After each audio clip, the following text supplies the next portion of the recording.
Europe 1. Le journal de 6h, Maël Hassani, bonjour. Bonjour Thomas, bonjour à tous. La France n'a toujours pas de gouvernement de plein exercice ce matin. Alors que la liste des ministres de François Bayrou devait être dévoilée hier, l'entourage d'Emmanuel Macron a finalement fait savoir en début de soirée que l'annonce était à nouveau reportée à aujourd'hui ou peut-être à demain. Arthur Delaborde, des points de blocage persistent, même si Matignon et l'Élysée disent le contraire.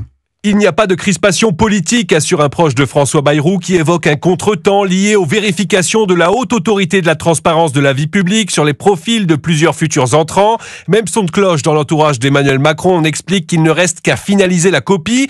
Pourtant, en coulisses, il semble que le Premier ministre et le Président ne soient pas exactement sur la même longueur d'onde.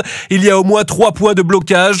D'abord, l'entrée de Xavier Bertrand au gouvernement. Le président des Hauts-de-France irrite le RN, ce qui peut potentiellement conduire Marine Le Pen à appuyer sur le bouton de la censure. Ensuite, quelle place pour les Républicains? Les députés LR doivent encore se réunir ce matin à 9h pour valider ou non la participation au gouvernement. Leur chef de file, Laurent Wauquiez, pressenti à Bercy, a refusé le poste en expliquant ne pas avoir reçu les gages suffisants. Enfin, autre point en suspens, Gérald Darmanin va-t-il s'installer au Quai d'Orsay? L'actuel détenteur du poste, Jean-Noël Barrot, très proche de François Bayrou, pousse pour rester en place. Arthur Delaborde du service politique d'Europe 1 et l'un des premiers chantiers du futur gouvernement sera la présentation d'un nouveau budget.